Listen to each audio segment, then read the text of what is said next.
You now reach a point in the Essential 8 journey where security becomes less about stopping bad things and more about removing unnecessary risk altogether.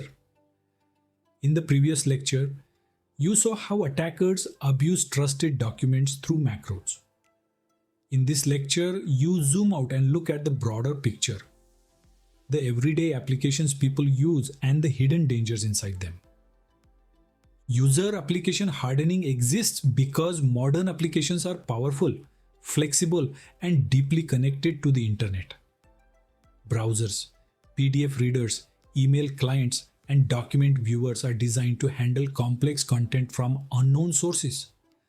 That flexibility is great for productivity, but it also creates opportunity for attackers.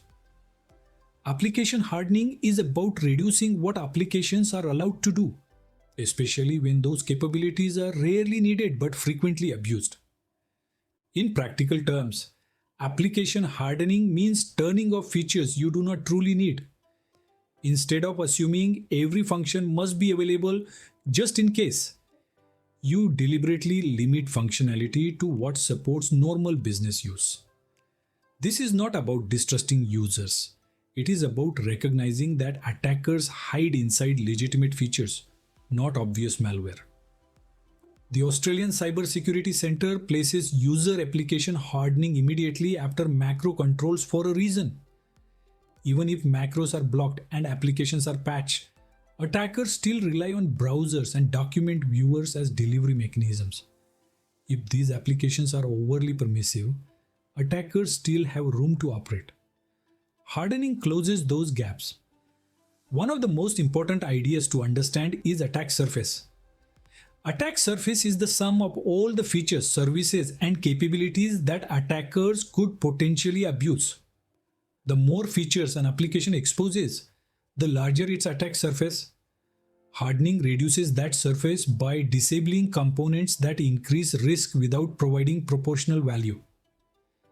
Historically, technologies like Flash and Java were common attack vectors. Even today, outdated plugins, scripting engines, and embedded content are still abused in targeted attacks. Many organizations no longer need these technologies at all, yet they remain enabled simply because they always have been. Hardening challenges that assumption and replaces it with intentional design. Blocking risky features does not mean breaking the internet.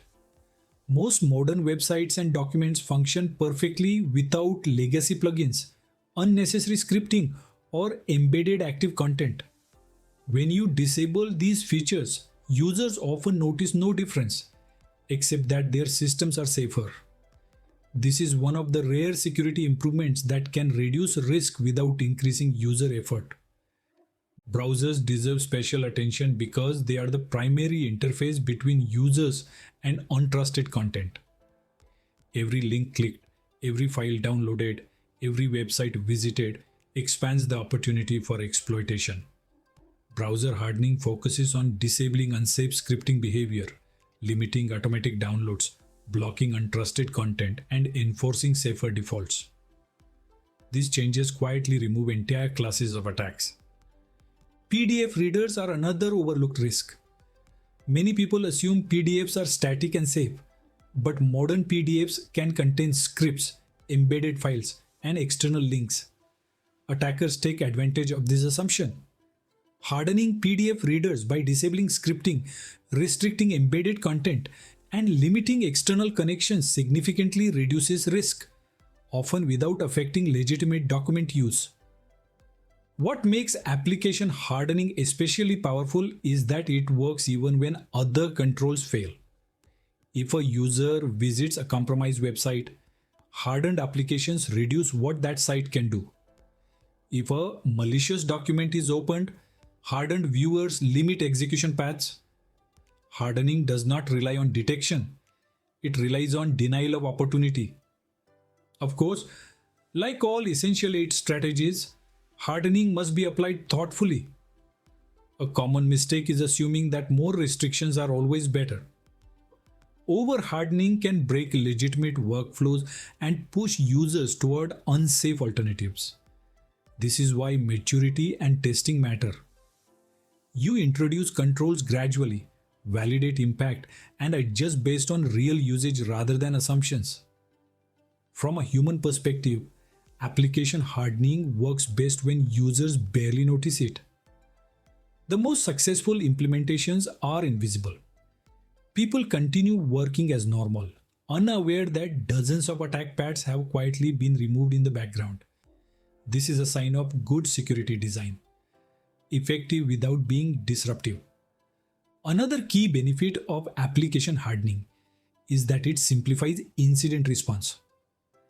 When applications are tightly configured, suspicious behavior stands out more clearly. There are fewer false positives, fewer edge cases, and fewer unknowns.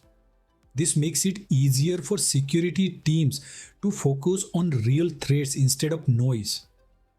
As you reflect on this lecture, you should see how it builds naturally on everything that came before it. Application control limits what runs. Patching fixes known weaknesses. Macro controls stop document-based execution. Application hardening reduces the remaining attack surface that attackers try to exploit. Each layer removes options until attackers are forced into increasingly difficult and noisy techniques. In the next lecture, you will move deeper into attacker behavior by exploring Strategy 5. Restrict administrative privileges. You will see why attackers are obsessed with admin access, how privilege abuse turns small incidents into major breaches, and how controlling privilege changes the balance of power entirely. Before you move on, I want to ask you for a small but meaningful favor. If you are finding this course valuable, please subscribe to the channel, like this video, and leave a comment. This is a free educational channel. It costs you nothing, but your subscription and engagement make a real difference. They help this channel grow, reach more learners, and continue producing in-depth content like this for everyone.